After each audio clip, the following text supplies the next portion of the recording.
Welcome to Trump Breaking News Network, your daily source for up-to-date news on the political scene of Donald Trump, his presidency, American politics and conspiracies. Please subscribe to receive notice of our daily updates. Also share with your friends and your social media. We encourage you to like our videos and give your comments. This is TBNN. Here's why Frederick Douglass was a Republican.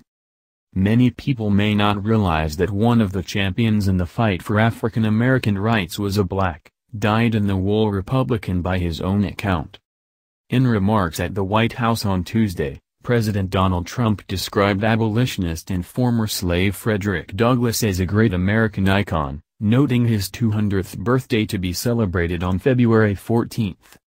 Douglass was a lifelong member of the GOP and strongly supported two of its most prominent presidents, Abraham Lincoln and Ulysses S. Grant, in their efforts to secure the rights of black Americans. "I am a Republican, a black, dyed-in-the-wool Republican, and I never intend to belong to any other party than the Party of Freedom and Progress," Douglass is credited with saying. The reason why is understandable. The Grand Old Party was founded in 1854 with the stated mission of stopping the growth of slavery into the Western territories. Lincoln argued in his famous debates with Senator Stephen Douglas in 1858 and his Cooper Union Address in 1860 that the founders had placed slavery on the pathway to extinction by limiting its geographic sphere, which politicians in the 19th century reversed by allowing it to expand west. Lincoln repeatedly referenced the Declaration of Independence with its well-known words that all men are created equal and endowed by their Creator with certain unalienable rights, to argue the case that black people should be free. Frederick Douglass frequently did the same. In one of his most celebrated speeches entitled "What to the Slave is the 4th of July?" in 1852, Douglass said, "Why, you hold these truths to be self-evident that all men are created equal, and are endowed by their Creator with certain inalienable rights, that among these are life, liberty, and the pursuit of happiness," he said, but then pointed out that you also hold on to slavery. He continued, "The existence of slavery in this country brands your republicanism, as an constitutional republic, as a sham, your humanity as a base pretense, and your Christianity as a lie." Following Lincoln's issuing of the Emancipation Proclamation in 1863, Douglass' mission changed from abolitionist to recruiter. He now traveled town to town, church to church, anywhere people could be gathered, and encouraged the young black men to join the Union ranks and fight for the cause of freedom. Black men heeded Douglass' call to fight. By the end of the war, 180,000 had served, making up 10% of the Union's ranks. In recognition of his recruiting efforts, Douglass became the first African American in the nation's history to visit the White House and meet with the president in an official capacity. During his final year in office, Lincoln championed passage of the 13th Amendment, which ended slavery throughout the United States once and for all.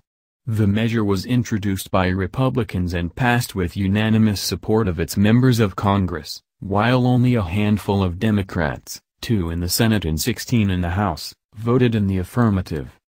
In an oration honoring the assassinated Lincoln after the war, Douglass said, "Our faith in him was often taxed and strained to the uttermost as he moved in measured steps toward freeing the slaves, but it never failed."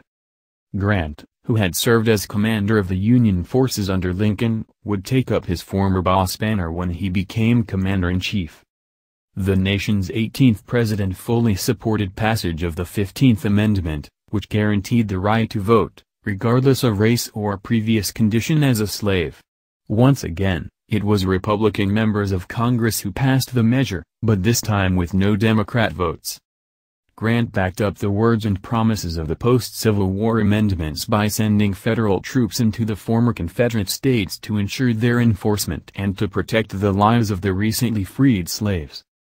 Of Grant, Douglass said, "To him more than any other man the Negro owes his enfranchisement and the Indian a humane policy. He was accessible to all men, the black soldier was welcome in his tent, and the freedman in his house." 100 years after the Civil War ended, the Republican Party backed the Civil Rights Act of 1964 in greater percentages than the Democrat Party. 80% of Republican senators voted for it versus 69% of Democrats, and in the House, it was 80% of Republicans to the Democrats' 63%. One cannot know whether Douglass would be a Republican in 2018, but the GOP is proud to count him as part of its storied history. At remarks at the Smithsonian's National Museum of African American History and Culture on Tuesday, Vice President Mike Pence honored the legacy of Douglass. 200 years ago, Pence said, America was blessed by the birth of a man who, in his lifetime, through his intellect and personal courage and through his inspiration that would echo through the generations, transformed America into a more perfect union. Randy DeSoto is the Western Journal's senior staff writer and author of the book We Hold These Truths. What do you think? Scroll down to comment below. This has been the Trump Breaking News Network. Please subscribe and share to stay up to date on the latest news about our president. Be informed.